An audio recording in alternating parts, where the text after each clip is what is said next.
This is the Truth Network. Hidden treasures of the 119th Psalm.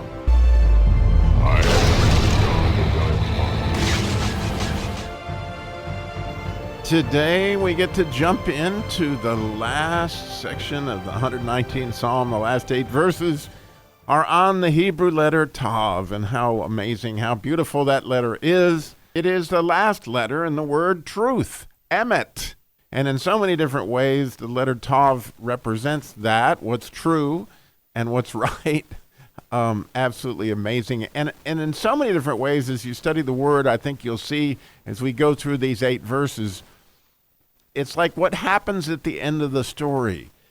That you know, when the seeds have been sown and everything's been reaped, you know, what ended up happening as a result of what you planted. You know, so here the fruit is going to be harvested. Literally God's stamp on things in so many different ways. And so this letter is absolutely beautiful as we dig into it in 8 different verses. So as we always talk about, the first verse, which is verse 169, would be the wisdom of the letter TAV. And oh my goodness, the wisdom of this letter is absolutely spectacular, in my opinion. So the verse reads in English, "Let my cry come near before thee, O Lord, give me understanding according to thy word." And so, you know, as always, the first word in the verse is going to start with the letter TAV. And in this particular case, the idea of let, which is that it's a really beautiful idea. It begins with a tav because it's going to be the end, but then the word let is actually a kuf, which we've talked about so many times, is proximity and getting close to God. And so, you know, this idea of this cry coming before thee, in other words, this person, well, we, as we're saying this particular part of the prayer, is we're wanting to get close and we're wanting God to hear us, right? And what we're doing is actually asking a question. That cry is kind of what it is, like when disciples have questions. And so I think it's absolutely the wisdom of the letter TAV is to tell us that when we have questions, who are we supposed to take that to? We're supposed to draw into God, and we're supposed to ask him. And think about how many things in your life happened as a result of you pushing into God and asking him the big questions. While here, the big questions that we're to ask are according to thy word. In other words, how wonderful, how wonderful, how wonderful when we have big questions about the word of God. Because what I have discovered, Morgan Snyder, who is sort of John Eldridge's protege, tells this story on discipleship. Morgan Snyder was a young college student in one of John's classes, and after class one time he stood, kind of back, and then he came out and asked John if he could be his disciple. And John said, well, in order to be my disciple, I need to know, what are your questions? Well, Morgan didn't have any right that minute, but he went back and prayed about it. And then he came back, and, here we are, 30 years later, as that idea of, the way we learn is we have questions, right? We don't understand everything, and the way we get understanding is if we ask, and if we let our cry come near before thee, right?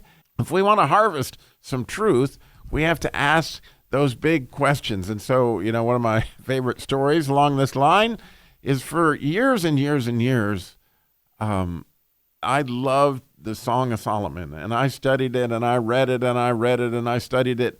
But the part that just had me perplexed, and did have me perplexed for years, was the part in the 5th chapter where the beloved, has got dew drops of the night on his head, and he reaches his hand through the lock of the door, and he ends up with this myrrh on his hand.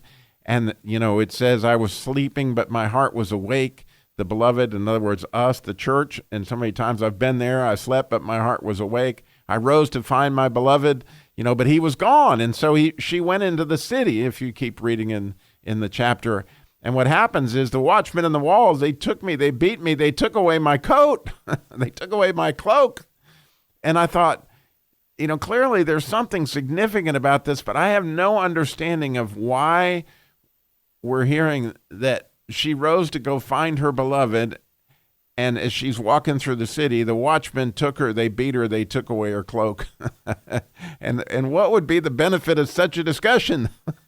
So I studied it, and I thought about it, and I prayed about it, and I studied it, and I thought about it. And at some point in time, he answered that prayer about maybe 4 years ago.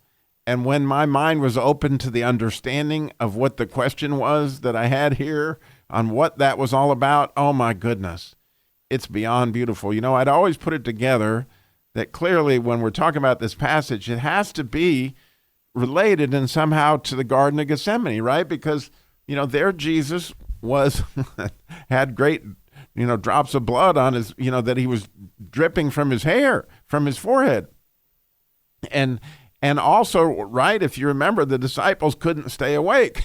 He kept asking them, can't you wait with me for 1 hour? So as I pictured this and put myself back into that situation, I went, oh my goodness, there was a situation where the watchman took somebody and beat them and took away their cloak. And who was that? That was Peter, right? Because what happened was, as Peter had told Jesus earlier that night, don't worry, I'm here for you no matter what. Well, later that night, as he was standing around these different fires, they kept asking him, aren't you one of them? And in 3 different ways, obviously, he denied Christ. But I don't know if you thought about it, but what he was doing, he was wearing a cloak. He was wearing a mask, like we often do, that we are something that we're not necessarily, as Peter was to find out. And so in their own ways, those watchmen on the walls, those guards that night, as he was watching Jesus' trial from afar, they beat him and they took away his mask so he could see for himself, right, where his heart really was. And so what a beautiful, beautiful passage as we begin to see what the Song of Solomon chapter 5 is really telling us, is that, when we sleep and our heart's awake, we're not aware of the mask that we're wearing. And God, fortunately, right, he is going to move in there and show us. Right? We need those watchmen on the walls sometime. They may seem like they're being brutal to us, but what's actually happening is they're showing us the mask that we're wearing, and this is critical understanding to being able to get rid of that cloak so we can move in closer to God, right? That letter of Kuf, that idea of getting closer to God, well, what gets in the way so many times is the masks that I wear that I don't even realize I'm wearing. So, I love the idea of, the watchman beating me and bruising me and taking away my cloak, because when that cloak is gone, then I can get up there close to Jesus like Peter did, right? And Jesus clearly restored Peter in so many different ways.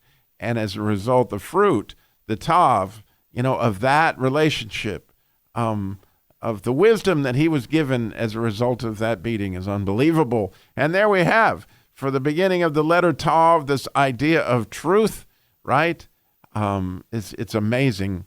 It is the last letter in the word emet, which is truth, to give you an idea that at the end of the story, we will know the truth, which it's Alef Mem TAV. So that idea of, the Aleph being the first letter we talked about, the middle letter being Mem, which is the Messiah. So you kind of got the Father and the Son in their own ways, but at the end, we're going to know what the truth is. So the last letter in the word truth has everything to do with what the letter is, emet.